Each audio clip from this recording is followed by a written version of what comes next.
দেখতে পাচ্ছি আপনার সামনে একটা রোবট মতন কি আছে, এই বিষয়ে যদি আপনি আমাদেরকে একটু অবহিত করেন। জি, আমাদের এই রোবটের নাম হচ্ছে ফিউজ রোবট। আমরা ফিউজ সম্পর্কে অবগত আছি যে বাসা বাড়িতে বিভিন্ন এসি, ফ্রিজ, এগুলো বড় বড় যেগুলো ইলেকট্রিক্যাল জিনিসপত্র, যেগুলোর ভিতরে একটি ফিউজ লাগানো থাকে, যা অতিরিক্ত ভোল্টেজের কারণে নিজেকে পুড়িয়ে দিয়ে অন্যকে, মানে এসিকে বা ফ্রিজকে রক্ষা করে। এরকমই একটি রোবট হলো ফিউজ রোবট। আমরা গত বছরে একটি দুর্ঘটনা দেখলাম, মাইলস্টোন দুর্ঘটনা, যার ফলে আগুন নিভাতে গিয়ে 2 জন ফায়ার ফাইটার মারা গেল। আমরা যদি ওই ফায়ার ফাইটারের পরিবর্তে এই রোবট পৌঁছাতাম সেখানে আগুন নিরাময় করার জন্য, তাহলে প্রাণহানি আর ঘটতো না। আমাদের এই রোবট মূলত কাজ করে ক্যামেরার মাধ্যমে এবং ওয়াইফাই সিগন্যালের মাধ্যমে, যার ফলে আমরা এই যে ওয়াইফাই এর মাধ্যমে, ক্যামেরার মাধ্যমে সামনে কি ঘটছে এটা দেখতেও পারি, আবার এটা ওয়াইফাই এর মাধ্যমে কন্ট্রোলও করতে পারি। আসসালামু আলাইকুম রাহমাতুল্লাহ। সম্মানিত দর্শক, কাছে বা দূরে, দেশে বা প্রবাসে, যে যেখান থেকে আমাদেরকে দেখছেন, সবাইকে স্বাগত জানিয়ে শুরু করছে আজকের ভিডিও। আমি আছি কোটচাঁদপুর উপজেলাতে। এখানে চলছে 47তম বিজ্ঞান মেলা। আমি আছি যে স্টলের সামনে দাঁড়িয়ে আছি, কোটচাঁদপুর ঐতিহ্যবাহী স্কুল কোটচাঁদপুর মডেল পাইলট মাধ্যমিক বিদ্যালয়। এই বিদ্যালয়ের একঝাঁক তরুণ স্টুডেন্ট, যাদের বয়স কত হবে 14 থেকে 15, তাদের যে আবিষ্কার, এই আবিষ্কারটা আপনাদের দেখাতে চলেছি। আমাদের ভিডিওর সাথে থাকুন।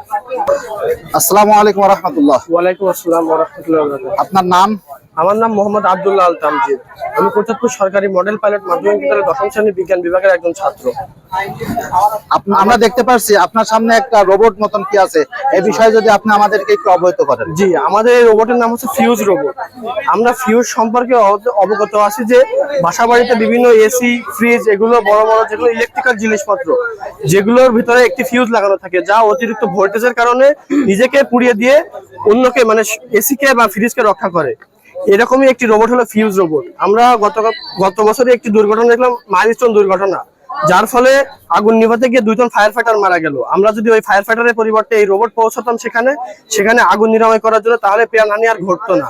আমাদের এই রোবট মূলত কাজ করে ক্যামেরার মাধ্যমে এবং ওয়াইফাই সিগন্যালের মাধ্যমে, যার ফলে আমরা এই যে ওয়াইফাই এর মাধ্যমে, ক্যামেরার মাধ্যমে সামনে কি ঘটছে এটা দেখতেও পারি, আবার এটা ওয়াইফাই এর মাধ্যমে কন্ট্রোলও করতে পারি। এবং এর মাঝে আছে অপটিক্যাল সেন্সর, যার মাধ্যমে আমরা বিভিন্ন জায়গায় কোনো বাধা বিপত্তি থাকলে আমরা এই রোবটকে মুভ করাতে পারি। এছাড়াও আমরা এটা ওয়্যারলেস ভাবে কন্ট্রোল করতে পারি, আবার বিভিন্ন সেন্সরের মাধ্যমে কন্ট্রোল করতে পারি। আমরা যদি সেই জায়গায় এই মাইলস্টোনের এই দুর্ঘটনায় যদি ফিউজ রোবট পাঠাতাম, তাহলে এই প্রাণহানি আর ঘটতো না।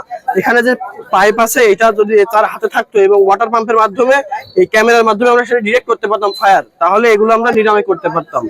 এছাড়াও রয়েছে আমাদের পাশে একটি ইকো অরবিট হোম, যা একটি সম্পূর্ণ স্মার্ট টেকনোলজিতে তৈরি একটি হোম, যা আমাদের শুরু থেকেই মানে বুঝতে দেবে যে এটি একটি স্মার্ট।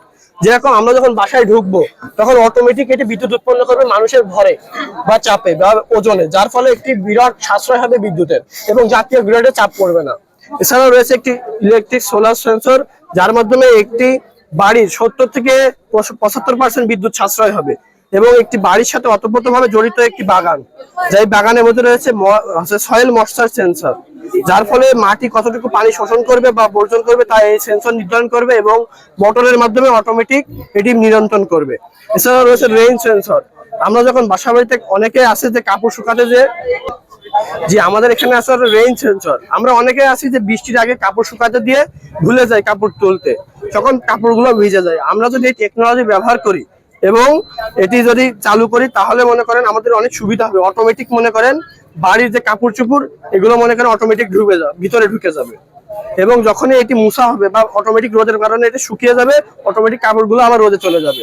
এছাড়া হচ্ছে অটো ওয়াটার ট্যাঙ্ক সিস্টেম, যার মাধ্যমে নির্দিষ্ট, আমরা অনেকে আছি যে পানি মোটর চালিয়ে চলে গেলাম কিন্তু বন্ধ করতে ভুলে গেলাম, পানির অনেক অপচয় হলো। আমরা এই নির্দিষ্ট একটি সেন্সর ব্যবহার করেছি, যার ফলে পানি অটোমেটিক নির্দিষ্ট লেভেলে আসলে মোটর অফ হয়ে যাবে, তাহলে পানি অপচয় কম হবে। এছাড়া আছে নাইট সেন্সর, যেটি যারা রাতে কাজ করে, যেটি আলো যখন হবে পুরো বাড়ি আলোকিত হয়ে যাবে। এই জন্য আমাদের সকাল হলে যে লাইট বন্ধ করি না, বিদ্যুৎ অপচয় হয়, তাই মানে কম হবে। এছাড়াও হচ্ছে বাড়ির ভিতরে একটি গ্যাস সেন্সর। অনেকে আছে যে বিস্ফোরণে বাড়ির বাস্ট হয়, অনেক প্রাণহানি ঘটে। আমরা যদি এইটি গ্যাস সেন্সর আছে, যখন গ্যাস লিকেজ করবে তখন অটোমেটিক ভাবে একটি বাজার বাজবে এবং শনাক্ত হতে পারবে যে বাসায় গ্যাস লিকেজ হচ্ছে। এছাড়া অপটিক্যাল সেন্সর, যার ফলে রাতে কোনো বাসা বাড়িতে চোর কিংবা ডাকাত আসছে কিনা, গেট দিয়ে ঢুকছে কিনা, সেটি আমরা বাজারের মাধ্যমে বুঝতে পারবো। এছাড়াও রয়েছে হচ্ছে গিয়ে একটি নাইট সেন্সর, যার ফলে আমাদের পুরো বাড়ি আলোকিত হবে। এই হলো আমাদের ইকো স্মার্ট হোমের সম্পূর্ণ ডিটেলস, এইগুলোই। সম্মানিত দর্শক, ক্ষুদে বিজ্ঞানীর কাছ থেকে আমরা জানতে পারলাম যে রোবট এবং একটা বাড়ি কিভাবে আমরা সাশ্রয় করতে পারি, সময় অপচয় থেকে আমরা রোধ করতে পারি। আমাদের ভোলামন যখন আমরা ভুলে যাব আমাদের কাপড় চোপড় উপরে আছে, তারপরেও সেটা সাশ্রয় হবে, সেটা সুরক্ষিত থাকবে। এরপরে আমরা পায়ে হেঁটে যখন আমরা রুমে যাব, আপনারা দেখতে পাচ্ছেন এখানে চাপ দিলেই এই বাটনে আলো লাগছে। তো এই বিষয়টা আমার খুব দারুণ লাগছে। কোরআনের মধ্যে আছে ইন্নাল মুবাযযিরিনা কানু ইখওয়ানাশ শায়াতিন, নিশ্চয় অপচয়কারী শয়তানের ভাই। তো এই অপচয় থেকে আমরা যদি বাঁচতে চাই তাহলে অবশ্যই এই ক্ষুদে বিজ্ঞানীর যে আবিষ্কার, এটা আমাদের বাস্তবে কাজে লাগাতে হবে। তো আমার কাছে এই বিষয়টা খুবই দারুণ লাগছে। আপনাদের কাছে কেমন লাগছে এই বিষয়টা আপনারা কমেন্ট করে জানান।